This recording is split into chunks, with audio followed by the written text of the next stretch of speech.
오늘 설교 제목은 재구성을 위한 기도가 필요하다는 말씀입니다. 요나서의 말씀인데요. 지난주에 두 분의 장로님과 함께 교회 탐방을 다녀왔습니다. 글로벌 미션 센터의 건축을 어떻게 해야 될 것인가에 대한 그런 목적을 가지고 여러분이 기도해 주신 덕분에 3박 4일을 다녀왔습니다. 많은 교회를 봤습니다. 물론 대형 교회를 보고 온 것은 아닙니다만 정말 우리에게 주시는 비전과 같은 그런 교회들을 7개 정도를 보고 왔는데요. 다 좋더라고요. 그러니까 잘 되는 교회를 보고 오니까 참 은혜가 크고요. 배울 것도 많더라고요. 보니까 가장 인상적인 하나하나 다 너무 인상적이어서요. 근데 오늘 이 말씀과 관련해서 좀 인상적이었던 교회가 있었는데요. 서울 양천구에 있는 한 교회입니다. 교회 이름은 얘기를 하지 않고요. 하여튼 잘 졌어요. 근데 특징적인 공간이 하나 있더라고요. 기도의 집이 있었습니다. 근데 기도의 집이 우리가 생각하는 작은 기도의 방이 아니라 우리 본당보다 더 커요. 한 500명이 동시에 들어갈 수 있는 그런 사이즈의 기도의 집인데요. 정말 기도의 집이라고 하는 그 명칭이 붙을 그렇게 지은 거니까요. 공간 안에 기도가 잘 되더라고요. 그리고 기도하고 싶은 마음이 들고 앉아만 있어도 이렇게 뭔가 느낌이 오는, 사실 우리 교회도 굉장히 기도가 잘 되거든요. 평일에도 와서 이렇게 앉아 있으면 참 은혜가 됩니다. 근데 그 교회 좋더라고요. 근데 구조가 아주 특이했어요. 이렇게 되어 있는 모양이 계속 반복되어지는 그런 패턴이 있는 교회였었는데요. 설명을 다 듣고 이제 다른 주변 건물도 보고 이제 마지막으로 이제 화장실을 가기 위해서 다시 이제 내려가면서 그 기도의 집을 다시 이제 앞을 갔는데요. 거기에 기도의 집 이름이 써 있더라고요. 그 기도의 집 이름이 요나더라고요. 요나. 영어로 써 있었죠, 물론. 요나. 가이드 해주시는 그 간사님이 설명을 안 해주셨습니다만 직감이 오더라고요. 이 기도의 집은 물고기 뱃속에서 모티프를 받아서 지은 것이구나. 분명할 겁니다. 물고기 뱃속에 있는 느낌이었어요. 근데 요나가 물고기 뱃속에서 기도를 하잖아요. 3일 동안 기도를 하는데 물고기 뱃속은 이런 느낌이었을까 하면서 좀 전에 들어갔을 때 기도의 어떤 평온함이나 기도가 이렇게 좀 되겠더라고요. 그런 느낌을 받으면서 이게 물고기 뱃속을 연상하여서 만든 것이구나라는 생각을 하면서 참 역설 같은 것이 떠오르더라고요. 우리는 기도하기 가장 좋은 곳을 찾아다니잖아요. 기도하기 좋은 것, 또 기도하기 편한 곳, 기도가 잘 되는 곳을 찾아다니는데요. 기도하기가 가장 편안한 곳, 가장 잘 되는 곳은 의외로 고난의 자리입니다. 햇빛이 내리쬐고 풍경이 좋은 데서 물론 묵상하기는 좋지만 정말로 하나님께로 나아가기 위해 기도하기에 가장 좋은 또는 가장 편한 곳, 가장 진중한 기도를 드릴 수 있는 그 진지함은 뜻밖에도 물고기 뱃속이었다. 그런 그 역설의 은혜를 좀 감동을 받고 왔습니다. 여러분에게 기도의 집이 있어야 됩니다. 사람이 무언가를 하기 위해서는 기도만 하는 것이 아니라 기도의 집이 있을 것이고 하나님이 우리에게 주시는 선물 중에 하나가 기도의 집일 겁니다. 근데 그 기도의 집이 오늘 본문에서는요, 뜻밖에도 성전도 나오고 성전이라는 단어도 나오잖아요. 여러 가지가 나오겠습니다만 하나님께서 요나에게 주신 기도의 집은 바로 물고기 뱃속이었다는 거죠. 우리의 이야기와 멀지 않습니다. 우리의 이야기이며 우리의 이야기일 것입니다. 자, 그렇게 말씀을 드리고요. 요나의 이야기 간단하게 말씀을 드리면 요나는 선지자였죠. 아미떼 아들 요나 1장 1절에 나옵니다. 하나님께서 요나를 언제 부르셨는지 알 수 없으나 이 본문, 이 본장에서 본다면 어느 날 하나님께서 요나에게 임하십니다. 그리고 그렇게 말씀하시고 너는 일어나 저 큰 성읍 니느웨로 가서 그것을 향하여 외치라. 그 악독이 내 앞에 상달되었음이라 하시니라. 하나님이 요나를 부르셨고 소명이죠. 부르셨고 그가 해야 될 일을 사명을 주셨습니다. 우리가 똑같죠. 우리가 주를 부른다고 구원을 받는 것 너무 중요한 얘기지만요, 예수님이 우리 이름을 안 불러주면 끝나는 거예요. 여러분, 소명이 없으면, 부르심이죠, 소명이 없으면 믿음은 성립이 안 되는 거예요. 소명이 있는 것이고 그 이후에 사명이 있는 것이거든요. 우린 다 주의 부르심을 받은 거예요. 그리고 우리에게 주의 일을 맡기신 거예요. 아주 좋은 구도가 잡힌 거죠. 거기에 응하면 구원인 거예요. 거기에 응하면 상급이 있는 것인데 물론 구원은 은혜로 받는 것이지만, 요나가 이런 소명과 사명을 받고 나서 참 이상한 선지자죠. 싫었습니다. 요나는 여호와의 얼굴을 피하려고 일어나 다시스로 갔다. 성경에 합니다. 일어나 다시스로 가라라고 했을 때 요나가 오늘 말씀 앞부분의 말씀을 보면, 그러나 요나가 여호와의 얼굴을 피하려고 일어나 다시스로 도망하여 욥바로 내려갔더니 하면서 그 험난한 여정이 시작됩니다. 하나님의 말씀을 받았는데 하나님의 말씀이 싫은 거예요. 하나님의 뜻이 임했는데 너무너무 싫어서 하나님의 얼굴을 피하려고 일어나 다시스로 도망을 갑니다. 그런 여정이 시작됩니다. 하나님은 한번 부르신 사람을 포기하지 않으시죠. 데려다가 다시 쓰십니다. 쓰임받기까지의 하나님의 재구성, 하나님의 재구성의 과정이 본문의 말씀이요, 또 그 과정 안에서 재구성되어지는 이야기가 바로 오늘 본문의 말씀입니다. 좀 독특한 단어를 썼습니다. 재구성이라는 단어를 썼습니다. 이따도 말씀을 드리겠습니다. 요나서는 예언서인데요, 이게 예언서 같지가 않죠. 그죠? 예언서 같지 않고 다른 예언, 엘리야나 엘리사나 이사야나 에스겔이나 예레미야, 메시지가 99%입니다. 99%. 나머지는 부가적인 내용들이에요. 근데 요나서는 메시지는 한 2%, 3%, 10% 미만이에요. 나머지는 요나의 내면의 이야기, 하나님과의 갈등의 이야기가 나오는 거예요. 아주 독특한 예언자죠. 아마 그러나 모든 예언자가 내면 속에서 겪었어야 했었던 이야기가 나오는 거예요. 그런 거죠. 요나는 모범적인 하나님의 예언자로 나오지 않아요. 모범적인 에스겔, 엘리야 대단하죠. 엘리야 대단하죠. 예언자의 표상이죠. 그러나 그런 표상적인 예언자로 나오는 게 아니라 두드러진 약점을 가지고 있는 하나님의 예언자. 약점이 너무나도 많은 거예요. 그리고 결론적이지만 끊임없이 하나님 앞에서 말씀을 받을 때마다, 하나님의 명을 받을 때마다, 은혜를 받을 때마다 재구성을 해야만 하는 연약한 신앙인으로서 요나가 나오는 거예요. 여러분, 아주 중요한 얘기예요. 사실 여기 설교 여기서 끝내도 괜찮은 얘기예요. 그러나 끝내면 안 되겠죠. 더 이어져야겠죠. 너무나도 연약하여서 재구성을 하지 아니하면 쓰임 받을 수가 없고, 쓰임 받기 힘든 사람, 그 연약한 사람, 어떻게 하나님이 그 사람을 인도하셔서 그 사람의 인생을 다시 만들어 가시는가? 그 여정 가운데 요나는 어떻게 재구성되었으며 우리는 어떤 모습으로 다시금 하나님이 재구성시켜 나가실 것인가에 대한 말씀인 거예요. 하나님이 그 요나를 데려다 쓰시죠. 근데 데려다 못 쓸 지경이었죠. 하나님이 싫어 도망가는 선지자가 세상에 어디 있습니까? 그죠? 그 전까지는 있을지 몰라도 부름받고 사명받으면 가는 건데, 근데 하나님이 싫었던 그 사람에게, 요나에게 행했던, 하나님이 행하셨던 재구성의 일들은 그로 하여금 기도의 집 안으로 들어가게 하는 일이었다는 겁니다. 모든 시작은 기도입니다, 여러분. 기도가 없으면 안 이루어집니다. 되지도 않고요, 사실요. 하나님께서 요나에게 기도의 집을 선사하십니다. 근데 그 기도의 집은 에어컨이 나오고, 또는 이렇게 십자가 조명이 정말 이렇게 아련한 빛이 나오고, 다 올라갔던 이사야 40장의 말씀이 나온다거나 이런 말씀이 있는 것이 아니라 어두컴컴한 물고기 뱃속이었다. 고난이었다는 거예요. 이유 여하를 불문하고, 여러분, 고난 속에 있는 분들은 다 기도의 집으로 초대하신 하나님의 초대를 받은 거예요, 여러분. 이유 여하를 막론하셔야 돼요. 죄를 지었건, 요나 죄를 지은 거죠. 순종했으면 여기 들어갔을까요, 여러분? 죄를 지었고 불순종을 했고 엄청나게 하나님 반역을 한 거잖아요. 심지어 막 죽으려고 하고, 나를 물에 던져라, 난 자살하겠다, 이런 사람인 거예요.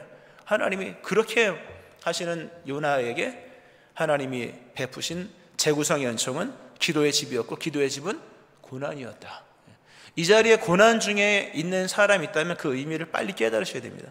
아픔이 있고 답답함이 있고 여러 고난이 있으나 그 모든 것은 우리로 기도하시게 하시는 하나님의 기도의 집, 선물이에요. 오늘 본문이 그러잖아. 여호와께서 이미 큰 물고기를 예비하사 요나를 삼키게 하셨으므로, 하나님이 예비하셨대요. 하나님이 예비하신 모든 것은 사람의 눈으로, 귀로도 보지도 듣지도 못하고, 손으로 만져지도 못하고, 마음으로 생각하지 못한 거거든요. 그 정도로 대단한 거예요. 기대할 만한 거예요. 근데 기대할 만한 것을 주셨는데 뜻밖에도 물고기였다. 물고기는 어마어마해서 내가 물고기를 원래 잡아 먹어야 되는데 물고기가 나를 잡아먹는 거예요.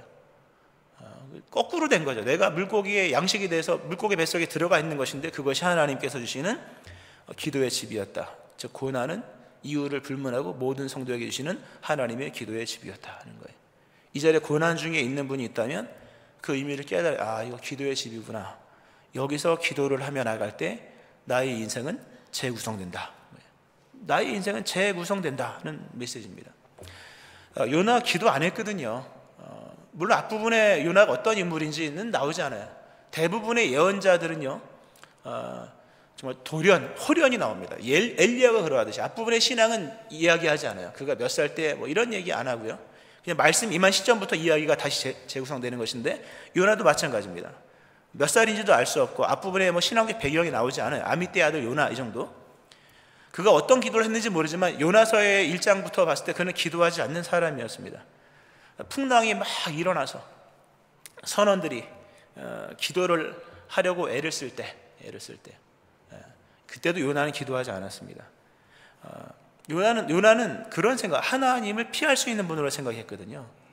잘못된 하나님에 대한 이해죠. 아까 그 말씀 안 드렸네요. 하나님은 오늘 창조절이거든요. 예배기원을 창조절 예배기원을 했습니다. 하나님은 천지 만물을 만드신 분이잖아요. 그러므로 하나님을 피할 수 있는 공간은 세상에 없습니다, 여러분. 근데 요나는 이방신적 개념이 좀 있는 거예요. 멀리 가면 저 스페인 땅끝이라고 여기 당시의 지도의 세계관 속에 저 땅끝까지 가면 하나님은 이스라엘의 신이시니까 모를 거야. 그 멀리 떠나고 어느 시점부터 기도도 하지 않는 거야. 해봤자 의미도 없고 뭐 이런 생각. 근데 하나님이 그런 거죠. 나는 창조주야. 나는 바다도 다스리고 물고기도 다스려. 온 천하 만물을 다스리는 자야 하면서 이런 부분에서도 창조주를 설교를 한다면 재구성이 들어가는 거예요. 여하간 요나는 기도를 하지 않았어요. 이방 선원들도 하나님께 기도할 때 요나는 배 밑창에서 잠을 자고 있는 거죠. 그때 선원들이 막 깨우면서 얘기합니다. 거의 하나님 메시지였죠. 선원들이 요나를 깨워서 말을 하기를, 자는 자여 어찌함이냐, 일어나서 네 하나님께 구하라. 그 대단한 말씀이죠. 그냥 직설법이죠. 하나님이 자는 자여 어찌함이냐, 일어나서 너희 하나님께 구하라. 아멘 하시기 바랍니다. 어찌 된 거냐 지금 네가. 일어나서 기도하라 말씀하시죠. 그러면서 하나님이 우리를 생각하사 망하지 아니하게 하시리라. 그렇게 얘기할 때에도 요나는 기도하지 않아요. 참, 선원들과 요나를 잠깐 비교를 해보면요, 요나 진짜 기도하지 않는 사람이었습니다. 선원들이 기도하면서 자신들의 생명뿐만 아니라 어쨌든 요나를 살리기 위해서 막 애를 쓰잖아요. 근데 요나는 삶을 포기한 채 죽기를 각오합니다. 나 그냥 죽고 싶어. 나 그냥 죽을 거야. 모르죠. 애국자적인 마음. 내가 죽어서 아수르가 망하면, 아수르의 수도가 니느웨였으니까요. 요나가 메시지를 전하지 않으면 니느웨가 망하고, 니느웨가 망하면 엄청난 강국으로 등장한 아수르가 망하는 거니까, 그러면 우리나라가 해방을 얻는 거야. 이런 큰 애국적 발상이 있었는지는 모르겠습니다만, 나 차라리 죽을래. 나 물에 던져. 이런 사람이었습니다. 또 선원들은 어떻게든 이 풍랑을 만나면 뭔가를 해야 될 거 아니겠습니까? 열심히 노를 젓고 무거운 걸 버리고 행동하는 사람들이었으나 요나는 반응만 보일 뿐입니다. 이게 중요한 얘기, 이런 얘기도 다 중요한 얘기입니다. 그냥 스쳐 지나가는 말씀이지만, 요나는 그저 반응하여 잠을 깨우며 일어나고 묻는 질문에만 답을 하는 거예요. 이 신앙 다 떨어진 사람입니다, 여러분. 믿음은 누가 물어보기 전에 얘기하는 겁니다. 누가 깨워야 겨우 일어나고 묻는 질문에만 답을 하면 답답해서 어떻게 믿음 생활을 그와 할 수 있겠습니까? 이미 우리 안에 성령의 질문이 있고, 세상이 우리에게 질문을 던지기 전에 우리 안에 질문이 있으므로 우리가 세상에게 질문과 답을 동시에 제시할 수 있고, 이런 거예요. 요나는 그냥 반응하는 인간. 물어보면 대답이나 하고, 묻지 않으면 대답 안 하고, 깨우면 일어나고, 안 깨우면 자고, 이런 거예요. 선원들은 이어서 하나님을 두려워하지만 요나는 하나님을 도망칩니다. 그리고 중간에 대화들이 나오는데, 이게 얘기가요, 선원들과 요나가 얘기를 합니다. 이렇게 지금 얘기하는 내용들은 요나에게 얼마나 신앙적 재구성이 필요했었는지에 대한 내용들을 이렇게 낱낱이 얘기를 하는 거예요. 선원들이 얘기를 하죠. 너는 도대체 어디서 왔느냐? 어느 나라 사람이, 어느 민족이냐? 왜 이런 일이 일어난 얘기했을 때 그가 얘기하기를, 요나가 얘기하기를, 쭉 얘기하기를, 대답하되 나는 히브리 사람이요 바다와 육지를 지으신 하늘의 하나님 여호와를 경외하는 자로다. 얘기를 합니다. 무슨 얘기냐면요, 잘 들어보세요. 요나는, 이게 신학적인 내용입니다. 관점인데요, 요나는 하나님에 관하여서 말을 하면서도 하나님께 말을 하진 않는 거예요. 요나가 하나님에 대해서 얘기하죠. 나는 히브리 사람이고 바다와 육지를 지으신 하나님이 여호와를 경외하는 자로다. 하나님에 관한 얘기를 막 즐비하게 하는 거예요. 그러나 정작 하나님께는 말하지 않는 거예요. 우리가 지난 한 주를 돌아보면 서로 차를 마시면서 또는 서로 사귐을 하면서 하나님에 관하여 얼마나 많은 얘기를 했습니까? 그죠? 그러나 그게 기도는 아니라는 것을 아셔야 됩니다. 기도는 하나님에 관하여 얘기하는 게 아니라 기도는 하나님께 얘기하는 거예요.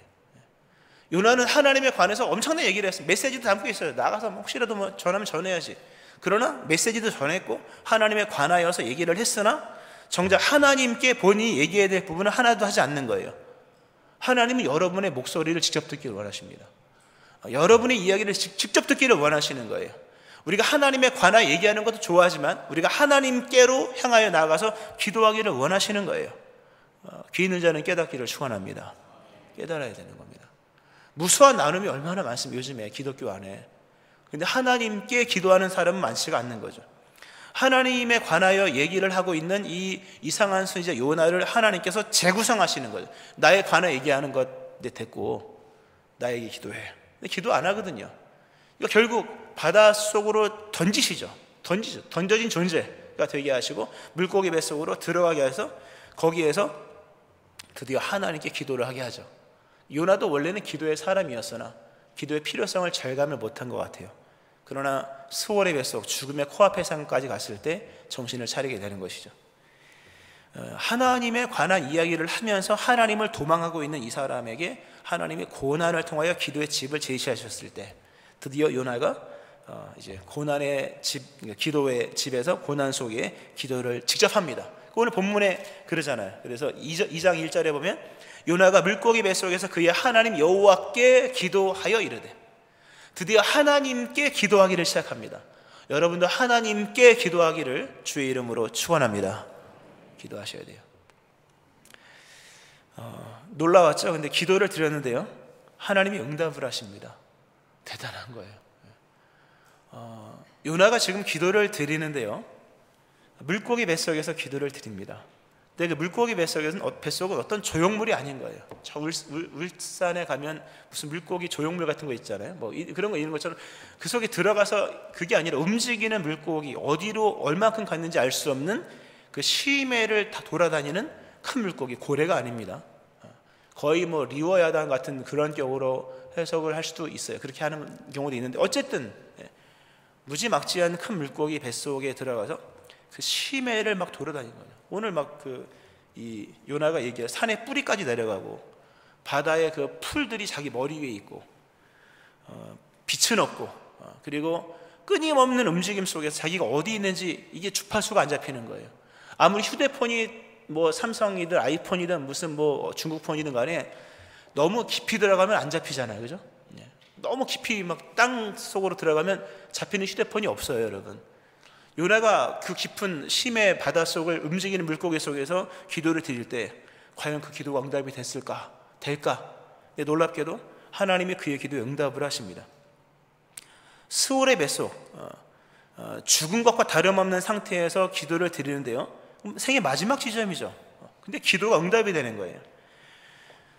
중요한 얘기를 드리면 요나가 이런 이 하나님이 만드신 기도의 집 안에서 기도를 드리면서 이렇게 멀리 떨어진 나의 기도를 들으시고, 특별히 요나가 그런 기도하잖아요. 내가 주님께 이 쫓겨났다. 목전에서, 심지어 주의 목전에 쫓겨났다. 4절에 나오죠. 내가 말하기를 내가 주의 목전에서 쫓겨났을지라도, 불순종의 연속이었고 하나님 앞에 쫓겨난 존재 같은 자이었음에도 불구하고 기도를 드렸더니 하나님이 응답하시더라. 이런 내용들, 기도의 내용은 다 이렇게 보진 않았습니다만 옛날에 2년 전쯤인가 요나서 강의 한 번 한 적이 있어요. 수요 예배 거 찾으시면 어딘가 있을 겁니다. 그거 보시면 될 것 같은데요, 이런 응답받을 수 없는 환경적인 상태, 응답받을 수 없는 영적인 상태, 응답받을 수 없는 그 인생의 목적 없는 상태, 근데 놀랍게도 기도를 드렸더니 하나님은 진짜 응답하시더라. 여기서 요나가 어떤 걸 경험하냐면 기도에는 응답이 있구나 이걸 경험한 것이 아니라, 그건 너무 당연한 거고요. 요나는 기도를 통하여 하나님의 구원을 경험합니다. 작은 기도는 응답을 경험합니다. 그러나 큰 기도는 구원을 경험하는 거예요, 여러분. 믿음은 응답만 갖고는 깊이 있게 성장할 수 없습니다. 구원을 경험하시기를 축원합니다. 구원을 경험하는, 기적을 경험하는 거예요. 요나가 그러잖아요. 구원은 여호와께 있습니다. 응답을 경험한 것이 아니라 구원을 경험한 거예요. 대단한 거예요. 오늘 우리에게 필요한 것은 응답 그 이상의 것입니다. 근데 기도하는 자, 하나님이 기도하게 하시는 그 자리에 들어가서 기도할 때 그에게 구원을 경험하게. 여러분도 필요한 건 구원의 경험입니다, 여러분. 그 감격 속 예배를 드리는 거예요. 자, 일단 이런 과정을 통해서 이제 하나님께서 이제 요나의 기본 이제 신앙을 재구성을 하십니다. 일단락 여기서 짓고요. 요나가 이제 물고기 뱃속으로 던져지게 되는 장면을 보면요, 아마 요나는 선원들은 요나를 던진 선원들은 요나가 죽었을 거라고 생각했을 겁니다. 그들은 요나를 던졌고 바다는 잠잠해졌고 그들이 원했던 목적지를 향해 다시 운항을 했거든요. 아마 그들은 가서 도착해서 신기한 일 경험했다. 이렇게 여호와를 반대하던 사람이 물고기 뱃속에 물에 던져졌고 죽었다. 근데 바다는 평온했다. 하나님 살아. 이렇게 얘기했을 겁니다. 그러나 요나는 죽은 게 아니었죠. 다른 사람이 그가 죽었다고 생각할지 모르지만 요나는 죽은 게 아닙니다, 여러분. 다른 사람이 여러분을 죽었다고 말할지라도 죽은 건 아닌 거예요. 심지어 요나도 자기가 죽었을 것이라고 생각을 했을 겁니다. 우리가 물속에 빠져본 경험이 있을 것입니다. 물속에 빠져서요, 두 번만 물 마시면 죽는 거예요, 여러분. 물속에 빠져서 어프하고 한 번 마시고 또 나와서 어프하면 그 다음부터 뭡니까? 여기 숨이 막히는 거예요. 그러니까 두 번 마시면 죽는 거예요. 그러니까 빨리 두 번 마시기 전에 기도를 해야 돼요. 회개는 하고 죽어야 될 거 아니겠습니까? 그런 거예요. 요나가 뭐 수영을 했겠습니까? 요나가 모르죠. 뭐 선수였는지. 그러나 물고기 뱃속에 들어가서 그런 의식을 잃었을 겁니다. 이 심해의 물고기가 입 벌리고 있는 건 아니었거든요. 바다 어느 지점까지 들어갔을 때 물고기가 삼켰다고 한 걸 봤을 때 적어도 뭐 꽤나 깊은 속으로 들어간 것이고, 요나는 자기가 죽었다고 생각했을 것입니다. 그리고 그러나 의식이 돌아왔을 때 죽지 않았다는 것을 깨닫죠. 그러나 죽은 것과 다름이 없구나라는 것을 깨닫고 그가 물고기 뱃속이라는 것을 뒤늦게 알았을 것이며, 그는 깜깜한 암흑 속에서 어딘지도 모르는 뒤흔들리는 혼돈 속에서 그러나 죽음의 흑암이 아니라 생명이 보존되는 신비한 생존 상태를 경험합니다. 약간 느낌이 어디 오지 않습니까? 이런 느낌이 창세기 1장의 느낌 오잖아요. 하나님의 영이 수면에 운행하시고 혼돈과 공허가 있는 뭔가 새로운 역사의 재구성이죠, 사실요. 창세기의 1장을 경험한 것이 아니었을까? 어딘지도 알 수 없는 곳을 향해 혼돈과 그 암흑, 창조의 빛이 임하기 전에 그 암흑, 그러나 그 암흑은 심판을 위한 암흑이 아닌 거잖아요. 곧 동토할 빛을 더 밝게 해줄 흑암인 거잖아요. 이 신비한 생존 상태를 요나가 경험을 하는 겁니다. 대단한 메시지가 있는 거죠. 나를 죽여달라, 나는 죽고 싶다. 그래 던졌죠. 하나님이 하신 말씀이 너는 죽지 말고 기도하라. 너는 죽지 말고 기도하라. 죽을 줄 알았더니 죽음의 흑암이 아니라 신비한 생존 상태의 흑암을 제시하시고 그 암흑 속에서 요나는 힘을 다해 기도하기 시작합니다. 하나님은 흑암 중에 계시잖아요. 세상의 빛이 거하지 않는 곳에 그 흑암, 신비한 생존 상태의 흑암을 경험하게 됩니다. 그리고 거기서 뭡니까? 재구성되는 일들이 일어나는 거예요. 그리고 엄청난 신앙이 이제 재구성되죠. 그가 신앙으로 재구성되는 가장 주된 초점은 바로 그를 부르신 소명이었죠. 요나는 하나님의 말씀을 받았습니다. 말씀을 받아야 예언자죠. 열정 갖고 하는 게 아니잖아요. 자신의 소원도, 말씀 없으면 아무것도 아닙니다. 말씀을 받았고 그리고 가야 할 사명도 받았습니다. 근데 중요한 기도 없이 받았거든요. 중요한 얘기입니다. 재구성이 필요한 이유가 바로 여기 있습니다. 기도해서 사명받은 게 아닌 거예요. 기도해서 소명을 받은 게 아닌 겁니다. 소명은 부르심이고 사명은 맡기심인데 기도해서 소명을 받은 것도 아니요, 기도해서 사명을 받은 것도 아닙니다. 요나는 기도 없이 하나님의 명령을 받았고 영적 동의가 없이 하나님의 명령을 받은 거예요. 무슨 말씀인가 하면 내적 재구성이 없었다는 거죠. 소명은 받았으나, 그런 거예요. 목사로 부름 받았으나 아직 내 안에 정리가 안 된 거예요. 가령 물론 저는 지금은 정리가 됐죠. 장로로 부름 받았으나 재구성이 안 된 거예요. 집사로 부름받았고 안수 집사 권사로 부름받았는데 재구성이 안 된 거예요. 재구성이 필요한 거죠. 안 된 게 아니라 필요한 건데 그 필요를 깨닫지 못한 거죠. 하나님이 깊은 신비의 흑암 속으로 들어가게 하시고 고난을 경험하게 하시면서 그러하여금 끊임없는 기도를 하게 하십니다. 3일 동안 기도합니다. 3일만 기도해도 웬만한 건 재구성이 되는 것 같아요. 너무 비약적인지 모르지만요.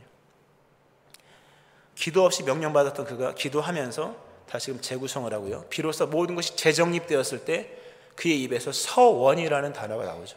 오늘 그가 나의 서원을 주께 갚겠나이다. 9절에 나오죠. 대단한 얘기입니다, 여러분. 신앙이 정리가 되면요, 재구성이 되면 주를 향한 새 마음이 생깁니다. 충성의 마음이 생기고요. 그리고 하나님을 위해서 남은 여생 이제 예수를 위해 살리라 생겨지는 거예요. 이것이 없다면 재구성이 안 된 겁니다, 여러분. 오늘 본문에 그런 얘기 하잖아요. 선원들이 물어봐요.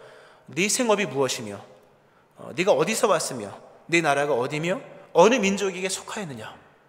정말 철학적 질문이죠. 너의 생업은 뭐냐? 너는 어디서 왔으며 네 나라가 어디며 너는 어느 민족에 속하였느냐. 그 본문에 나옵니다. 1장에 나옵니다. 1장 8절에 나옵니다. 요나가 답을 대충 합니다.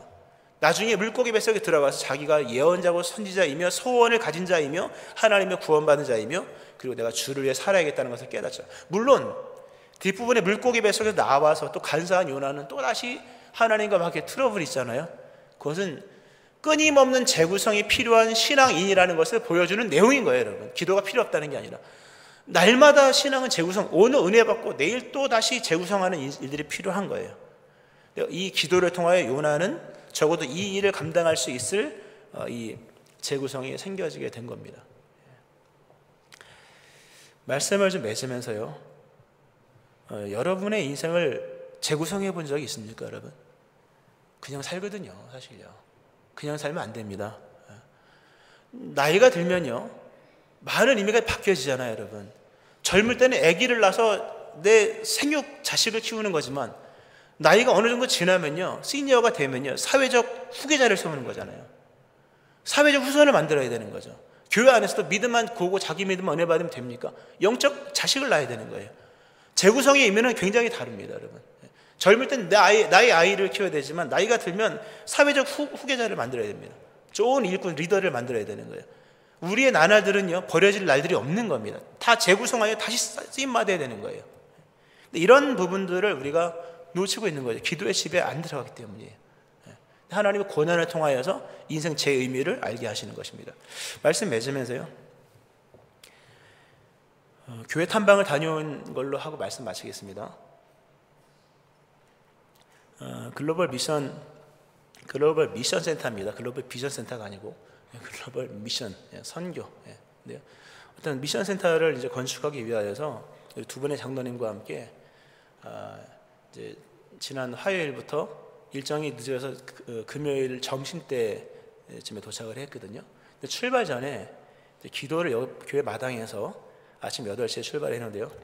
그런 기도를 드렸습니다. 제가 기도를 했습니다. 당연히 우리의 탐방이 정탐꾼, 그 가나안 땅을 정탐했던 정탐꾼의 탐방이 되게 해달라. 여호수아와 갈렙같이 보게 하실 것, 알게 하실 것을 보는 그런 정탐의 시간이 되게 해달라고 기도를 했습니다. 그리고 정말 이렇게 일정에 맞춰서 정말 다녀왔습니다. 다녀왔고요.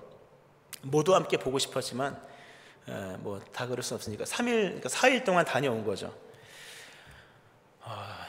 4일 동안 다녀오고 나서 정리를 해야 될 거 아니겠습니까? 그죠? 물론 무수한 얘기를 이제 장로님들과 두 분의 장로 얘기했습니다만, 교회 언제나 그 정리는 교회에서 되더라고요. 여기 와서 금요 기도를 드리면서요, 잘 되는 교회들을 보고 펼쳐진 이야기를 듣는 건 진짜 행복 중에 하나더라고요. 그 은혜로 교회가 세워지고 펼쳐지고 기적 같은 일들을 듣는 건 너무나도 참 은혜스럽더라고요. 정말 그때는 제가 여호수아가 된 것 같더라고요. 근데 이제 그걸 다 뒤로 하고 이제 우리가 할 차례인 거잖아요. 우리가 어떤 은혜 50년, 사명 50년의 일을 해야 될 건데요. 우리가 그런 이야기를 해야 된다고 생각하니까요, 두려움이 오는 거예요. 그래서 제가 금요 기도 때 저의 기도한 걸 얘기하면 그렇습니다만, 기도할 때 그런 기도를 드렸습니다. 하나님, 저는 거대한 안악자손을 보았습니다. 네피림의 후손을 보았고 우리가 정복할 수 없는 견고한 성읍을 보았습니다. 그런 기도를 드렸어요. 다른 사람의 이야기는요 은혜롭더라고요. 거기에 젓가락 얹는 건 쉽더라고요. 박수 치는 것도 쉽고요. 근데 우리가 해야 될 일, 글로벌 미션센터만을 말하는 것이 아니라 하나님이 행해야 될 여러 사역들을 우리가 행하는 것은요 쉽지가 않더라고요. 진짜 네피림을 본 것 같아요. 거대한 안악자손을 보았고 우리가 정복할 수 없는 견고한 성읍을 보는 것이죠. 그러니까 그렇게 보고 나서 그런 기도를 드리면서 저는 제가 여호수아인 줄 알았어요. 적어도 갈렙, 다윗 이런 줄 알았더니 여호수아가 아니라, 물론 두 분의 장로님은 지금도 여호수아 갈렙인 것 같아요. 그러나 저는 10명의 악평했던 10명의 정탐꾼 중에 조금 덜 악평했던, 침묵 정도 했던 10명이 아니었는가라는 생각을 합니다. 그런 마음이 좀 많이 들었어요. 근데 이제 집회 가운데 은혜를 많이 주시더라고요.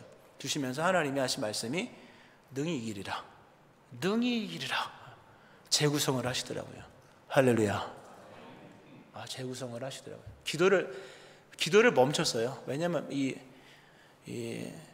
네피림을 보고 안악자손을 보고 견고한 성읍을 보았습니다만 계속 나오더라고요. 기도가 멈추고 이제 재구성하시는 주의 말씀과 음성을 들을 때 능히 이기리라, 재구성 시켜주시는 걸 경험을 했습니다. 그래서 다시 여호수아가 되려고 하고 있는데요, 교회가 어떤 새로운 예배, 선교, 사기만식, 더 베이직, 또 은혜 50년, 사명 50년을 하기 위해서는요 분명히 하나님 재구성하실 것입니다. 믿음을 재구성하실 것이고 교회를 재구성하실 것입니다. 해야 됩니다. 하나님이 그렇게 하실, 그 재구성하시는 하나님의 은총 가운데, 기도 가운데 주시는 그 믿음이 교회를 세워나갈 것이며 교회를 이끌어 가실 것입니다. 교회뿐만 아니라 여러분도 마찬가지일 거예요. 여호수아가 모세가 죽기 전까지 자기가 대단한 것은 아니지만 믿음이 있다고 생각을 한 거거든요. 근데 모세 이야기에 박수 치는 것은 쉽지만 자기가 모세의 일을 이어받아 하는 것은 쉬운 것이 아니었거든요. 그에게도 재구성이 필요했다는 거예요. 우리에게도 재구성이 필요한 거예요. 여러분이 은혜로운 이야기를 듣는 것과 여러분이 은혜로운 사건을 만들어가는 건 다른 거예요. 그러나 하나님은 그 일을 시작하셨고 여러분을 기도의 집으로 들어가게 하십니다. 기도의 집에 들어가서 분명히 재구성되는 역사가 있을 것입니다. 그리고 여러분은 하나님의 일들을 행해 나갈 것입니다. 우리 교회도 그런 일을 행하실 것입니다. 인생의 재구성을 위한 기도가 필요하다고 말씀하십니다. 모두가 기도의 집으로 들어가서 재구성하시는 그 소명, 믿음, 가정, 인생, 노년, 교회 재구성 역사가 모두에게 일어나고, 남은 인생은 더 이상 우리 자신을 위해 살지 않고 오직 우리를 대신하여 죽었다가 다시 살아나신 예수를 위하여 살아가시는 여러분 되어지기를 주의 이름으로 축원합니다. 아멘. 기도하시겠습니다. 하나님 아버지, 재구성 없는 기나긴 삶을 살았음을 고백합니다. 우리에게 믿음이 있는지 믿음이 없는지, 우리가 어떤 사람인지도 깨닫지 못한 채 살아갔으나 주님이 우리를 고난과 연단과 새로운 사명과 일들 가운데 고난을 통하여, 사명을 통하여 기도의 집으로 초대하시며 다시금 기도하게 하시니 감사드립니다. 이 기도의 집 안에 거하는 모든 믿음의 사람들, 주의 뜻하신 바를 따라 재구성되어지기를 원합니다. 기도를 통하여 믿음이, 가정이, 소명이, 직분이, 인생이 재구성되게 도와주시고 무엇보다 교회가 재구성되게 도와주심으로 하나님의 귀한 사명과 일들을 감당해 나갈 수 있게 하여 주옵소서. 남은 여생 자신을 위해 살지 않게 도와주시고 오직 우리를 대신하여 죽었다가 다시 살아나신 오직 예수님만을 위하여 살아가는 온 성도님들 되게 하여 주옵소서. 감사드리며 예수님 이름으로 기도합니다. 아멘.